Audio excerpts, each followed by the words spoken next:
mau bertanya, apakah perbedaan NU sama Muhammadiyah?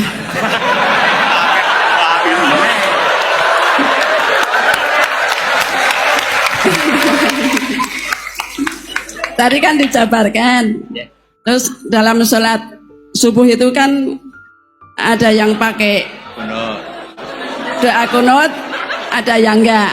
Tolong jabarkan. Wassalamualaikum warahmatullahi wabarakatuh. Waalaikumsalam. Satu itu beda seragamnya dan logonya.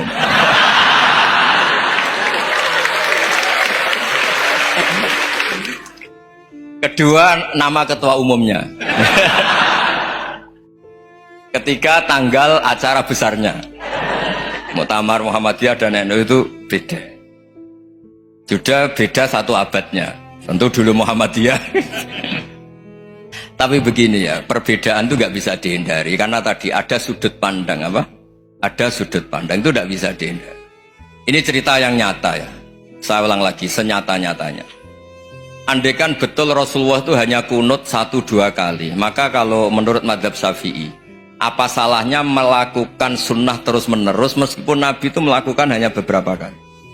Karena pertama, sesuatu yang pernah dilakukan Nabi pasti akan menjadi sunnah yang terus-menerus. Nabi itu puasa Senin Kamis juga tidak selalu. Salah kalau ada orang bilang, Nabi malah takut kalau ibadah sunnah dilakukan terus-menerus, karena nanti takut dikira wajib.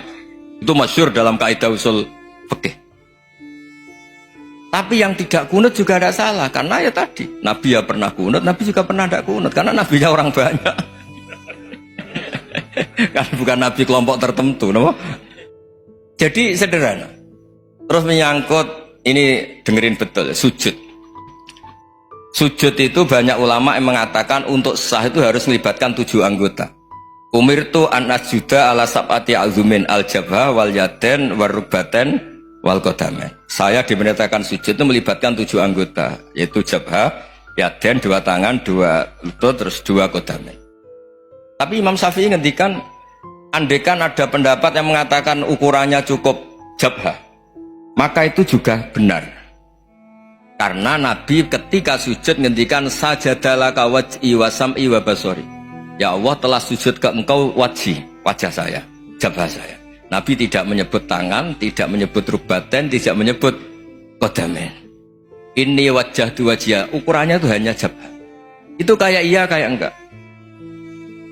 Nah, hal-hal seperti itu yang menjadikan ada ijtihad. Ijtihad itu satu pemikiran yang cara sudut pandang itu kayak iya kayak enggak. Nah, itu terus ada al-madhaibul arba'ah. Terus ketika implementasi di Indonesia, dulu Mbah Ahmad Dahlan juga ngaji Bahasa Soleh Darat, Mbah Hasyim Asy'ari juga ngaji Bahasa Soleh Darat. Ketika di Mekah sama-sama ngaji Syekh Khotib Minangkabau, sama-sama ngaji Syekh Mahfud Termas. Jadi ya kalau di keluarga kita itu ya biasa aja, perbedaan-perbedaan itu selama masih ilmiah dianggap biasa.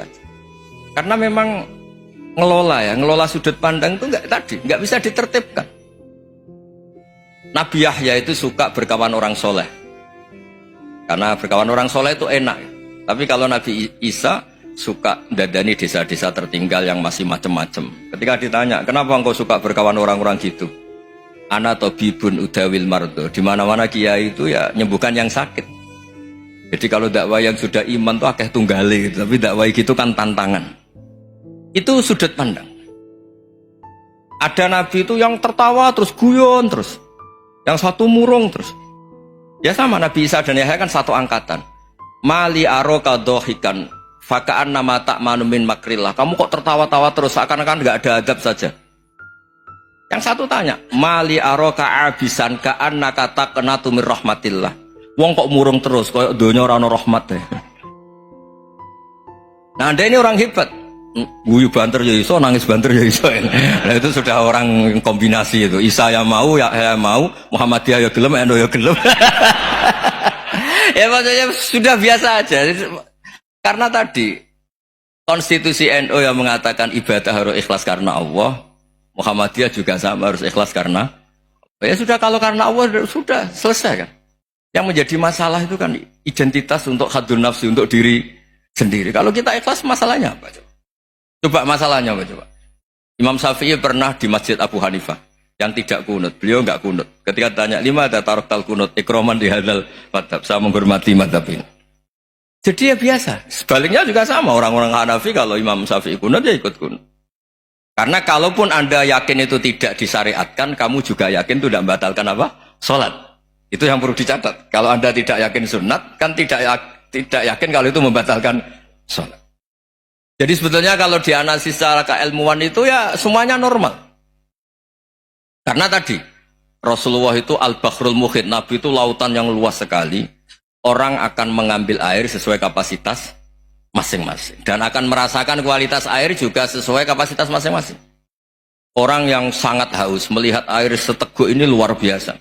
Tapi yang tidak haus mungkin melihat itu biasa-biasa saja.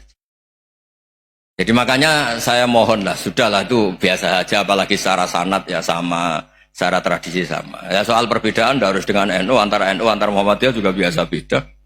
Mungkin di UI antar rektorat juga beda-beda. Yang satu suka dekat rektor, yang satu suka enggak. Monggo asal itu niatnya ikhlas. Terakhir saya beri cerita, ada sahabat ditanya, "Sifli wajah Rasulillah." Coba tolong saya ceritakan wajahnya Nabi kayak apa. Sahabat itu nangis senangis-nangisnya. Kenapa engkau menangis? Saya itu tidak pernah melihat wajah Rasulullah SAW. Loh kenapa? Engkau kan sahabat. Sungkan. Sebagai bentuk penghormatan saya tidak berani melihat wajahnya. Sebagai bentuk penghormatan pada waktu Nabi, saya tidak berani sowan. Nabi di dalam punya keluarga, punya istri, punya cucu. Kalau saya sowan tuh ganggu. Ya masuk akal. Bentuk hormat itu tidak ganggu kan. Tapi ada orang-orang yang bentuk hormat, bentuk sayang itu sering datang ke majelis Nabi. Sama-sama masuk akal, bisa didebat gimana? Sama-sama masuk akal. Ya sudah itu ijtihad, maksudnya itu ijtihad, itu sudah sama-sama masuk akal. Abul Hasan Asyadili itu kalau kemana-mana pakai mobil mewah, pakai baju mewah. Ketika ditanya, Anda ini ulama kok pakaiannya mewah, mobilnya mewah? Ben wong ra kepikiran nyangoni. Nah, tapi nak kowe tawaduk melas. Terus dibalik numbalmu sakit. Ngonang ra iso mulai kayak ini. Ya tapi misalnya semua gitu mesti ada yang salah paham, itu keangkuhan. Tapi kalau semuanya kelihatan gembel, nanti orang trauma jadi kiai. Takut kayak itu. Ya sudah, itu wilayah ijtihad, sudah tidak usah ya, pokoknya sudah, yang penting ikhlas. Anda berani tanggung jawab nanti ketika ketemu Allah Subhanahu wa taala.